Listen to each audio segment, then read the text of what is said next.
Guiders আসসালামু আলাইকুম। আজকে আসলাম আমার এই ক্ষুদ্র বাগান বাড়ি, আমার বারান্দার মধ্যেই আমি গাছ লাগিয়েছি। এখানে আছে আমার মরিচ গাছ, এটা সাদা মরিচ। এই মরিচটা অ্যাকচুয়ালি খুবই সুন্দর আর প্রচুর ঝাল, দুধের মতো সাদা। এটা একটা মরিচ পেকেও গেছে, এই যে আমি দেখাচ্ছি, এটা ছিঁড়ি, এই যে মরিচটা পেকে গেছে। আমার মনে হয় ঝাল হবে, আমি একটু ভেঙেই দেখছি, প্রথম তো এই গাছটা প্রথম মরিচ। আমি একটু ভয় লাগে, চোখে আসে, সত্যি প্রচুর জল। কিন্তু দেখবা, দেখবে একটু ঝাল কেমন, আমার বাবা দেখবে। হ্যাঁ, ঝাল না, প্রচুর ঝাল, রিয়েলি অনেক ঝাল, মানে ইসের জন্য না, অনেক ঝাল হয়েছে। আবার আরেকটা মরিচ গাছ আমি দেখাচ্ছি, এই যে এই মরিচ গাছটাও কালো মরিচ, কিন্তু বড় মরিচ ধরছে, দেখছেন? হ্যাঁ, দেখেন টবের মধ্যে এত সুন্দর মরিচ গাছ হচ্ছে। হ্যাঁ, তো অ্যাকচুয়ালি কি এটা ভালো লাগে, ভালো লাগার মতো একটাই। আবার আছে পুঁইশাক গাছ, পুঁইশাক গাছ, এই যে পুঁইশাকের, মানে পুঁইশাক, অনেক পুঁইশাক খেয়েছি। তো সবচেয়ে ভালো লাগে, এত সুন্দর করে ফুলগুলো ধরছে, হ্যাঁ, কত সুন্দর লাগতেছে।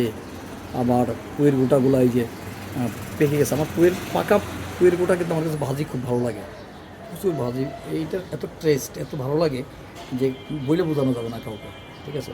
তো সবাই যে যেখানেই থাকুন, একটা জিনিস মনে রাখবেন, এই যেমন আমার আম গাছ, এই আম গাছটা এই যে আমি দেখাচ্ছি, গাছটা মাশাআল্লাহ বারান্দা থেকে বাইরে বের করে দিয়েছি, কারণ বড় হয়ে গেছে, তো এই জন্য একটু বাইরে বের করেছি। এটাও প্রচুর আম ধরে।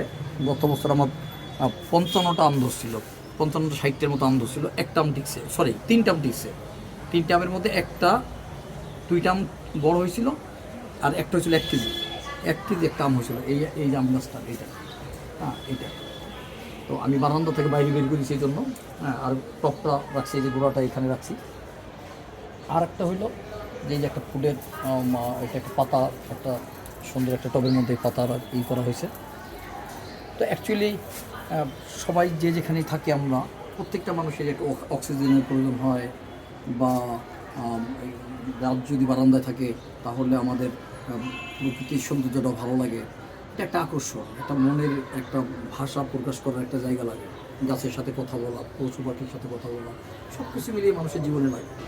তো এই জন্য আপনাদেরকে বলতেছি, আপনাদের উৎসাহ করতেছি, যেখানেই থাকেন, যে অবস্থায় থাকেন, ছোটো হোক বড় হোক, আপনি কিছু গাছ লাগান। হ্যাঁ, জীবন বাঁচান। গাছ লাগানো তো অবশ্যই আমাদের প্রয়োজন সবারই, যে যেখানেই থাকি গাছ লাগাই।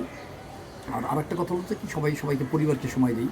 হ্যাঁ, যে সারাদিন কাজ করার পরে পরিবার নিয়ে একটু আমরা ব্যস্ত থাকি, একটু ঘুরতে যাই, বের হই, কিছু খাই, হ্যাঁ, একটু বিনোদন করা, এটা দরকার আছে।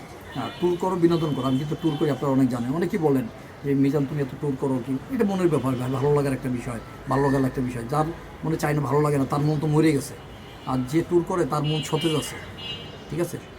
সত্যি কথা, এটা কাউকে আমি ছোটো করার জন্য না। ট্যুর করতে হবে, যেখানেই থাকো। তুমি রিক্সা চালাও, হ্যাঁ, রিক্সা চালাও, সারাদিন একটু বাড়ির পাশে বের হও, আঙ্গিনায় বের হও, একটু ঘুরো। হ্যাঁ, ফ্যামিলিদেরকে সময় দাও। টাকা পয়সা ধন সম্পদ কিসের জন্য? টাকা পয়সা ধন সম্পদ মানুষের জন্য। আমি তো মরেই যাই, আর টাকা পয়সা ধন সম্পদে কী হবে? সো আসুন, আমরা ছোটো নার্সারি করি, বড় নার্সারি করি, গাছ লাগাই, জীবন বাঁচাই, আর মানুষকে ভালোবাসি, মানুষের সেবা দিই, হ্যাঁ, মানুষের উপকার করি, ক্ষতি যেন না করি। কেউ কোনো দিন যেন কারো ক্ষতি না করি, এটাই হলো কথা। আমি ভিডিওর মধ্যে কথা বলার অর্থ, আমি এই নেশার, এই মাইন্ডে চলি। হ্যাঁ, আমার দ্বারা যেন কারো ক্ষতি না হয়, উপকার করি। তো আমার ভিডিওটা ভালো লেগে থাকলে, আমার যদি কেউ শুভাকাঙ্ক্ষী হয়ে থাকেন, হ্যাঁ, তাহলে অবশ্যই লাইক করবেন, শেয়ার করবেন। হ্যাঁ, কমেন্ট শেয়ার না করলে কি হয়, আপনি এঙ্গেজমেন্টও পারবেন না। আর এঙ্গেজমেন্ট হলো আপনি আমাকে নেক্সট ভিডিওতে পাবেন না। আমাকে যত আপনি ফলো করবেন, যত কমেন্ট করবেন, তত আপনি আমাকে পাবেন। আল্লাহ হাফেজ, ভালো থাকবেন, আসসালামু আলাইকুম।